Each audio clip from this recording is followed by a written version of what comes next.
Okay, in the first video we talked about inverse relationships and how this, I'm using a different color now just so you know that this is something kind of new, is the inverse of this. So if you're given any function, if you want to find its inverse, this is how you do it. So if I want to know the inverse of this guy right here, what you want to do is you want to switch x and y. This is going to look kind of weird, but trust me, it works.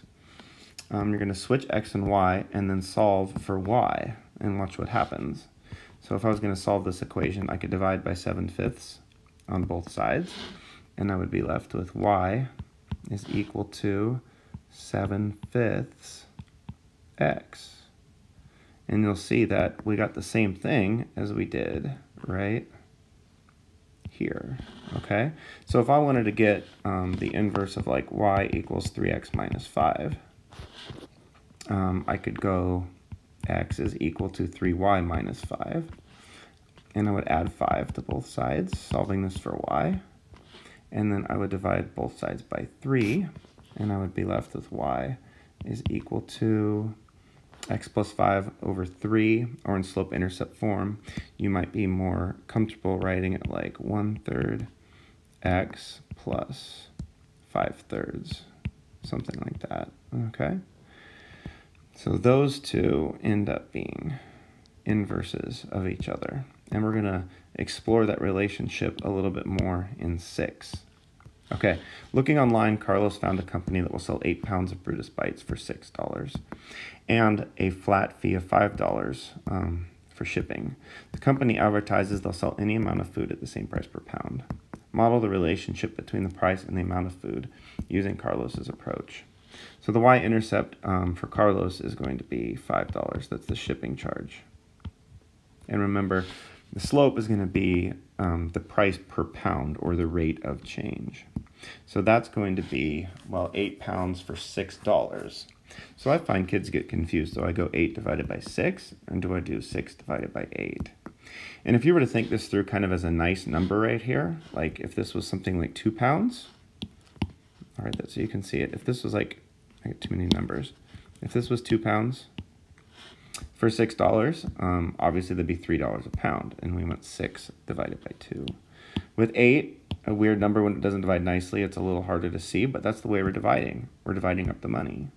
So we're going to go for the slope, we're going to go 6 divided by 8, which is 3/4. So the slope is 3/4. So our equation for this problem is going to be dollars is equal to 3/4 times the number of pounds plus the $5 shipping charge. And let's go ahead and graph that. I'll switch up colors. Y-intercept of 5, and then we're going to go 3 up and 4 over, and it pretty quickly goes off the graph. But you can see that it's going to look something like that. Model the relationship between price and the amount of food using Clarita's approach. Okay, so at this point you need to think, okay, Carlos and Clarita, we demonstrated in the previous video, they have an inverse relationship of one another. So you might pause the video here and see if you can get the inverse of this using the strategy that I taught you at the beginning of this video. So I'm going to go ahead and do that. Hopefully you've already done it on your own. But we're going to switch x and y, or in this case, we're switching p and d. So I'm going to subtract 5 from both sides.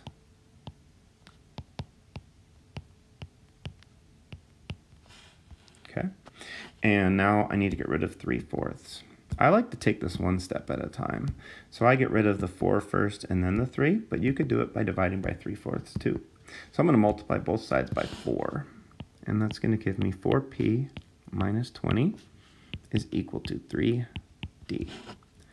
And now I'm going to divide both sides by 3, so it's going to be this divided by 3, and this divided by 3. And that is going to leave me with d is equal to 4p over 3 minus 20/3. Now I'm asked to graph this situation. So really, I'm going to rewrite this as something a little bit easier to read. I'm going to make sense of that number negative 20 over 3 as negative 6 2/3. So I kind of find it funny that we're given a graph here where we can't exactly pinpoint the y-intercept because we only have quadrant 1. So what I'm going to do here, and this is a good algebra review for you guys, is I'm going to solve for the x-intercept. So basically I want to know where this line, oops, erase my 3. I want to know where that line crosses the x-axis. So this gets into solving or graphing using intercepts. So maybe to make it a little more familiar for ourselves, let's make these what we're used to, which are y and x. So I want to figure out, okay, what's the x-intercept? What's the coordinates of the x-intercept? So I want this number right here. So when you're on the x-intercept, the y value is always 0. For example, this is the 0.30. This is the 0.70. So if I want that value, I'm going to set y equivalent to 0.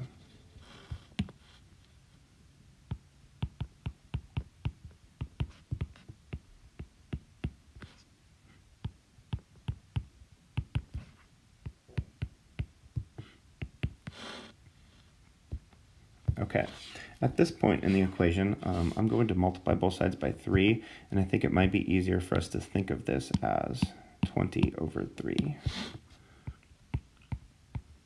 Okay, so when I multiply both sides by 3, it's kind of like a fraction buster, if you guys have ever done those.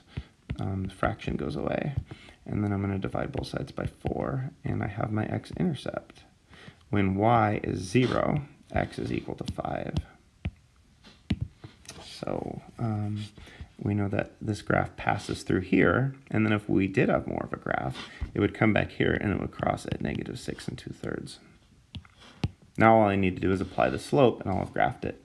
My slope is right here. Maybe I'll switch colors again. My slope is right there, which is up 4 over 3, and up 4 over 3, and then here's my graph of Clarita's situation.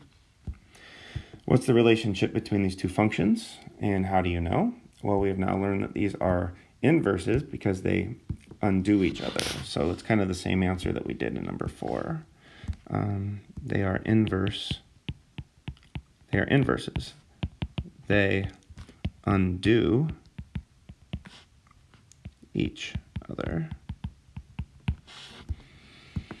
Use function notation to write the differences between the functions. So basically d of p is the inverse of p, and p of d is the inverse of d. Which company should they buy from? The first company or the second company? Well, the price per pound is the same, but the other company is higher priced since they have a shipping charge. So the first company is a better deal. I'd say company 1 because they have free shipping. Okay.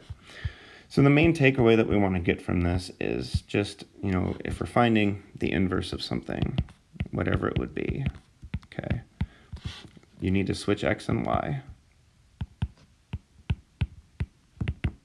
and solve for y. And inverse functions have a lot of neat characteristics and relationships that we'll study further throughout the chapter. So from here, we're going to go ahead and do the ready, set, go on your own. So you're going to deal with inverses here. And then throughout the set, you're going to further explore this. So do your best to get all the way through this. And yes, we are doing the go now because the go is going to be, the go, now it's something new. We're on module 1, okay? So the go should really be pretty easy because you're just kind of plugging in, numbers and solving for what you get, okay? All right, hopefully that was helpful.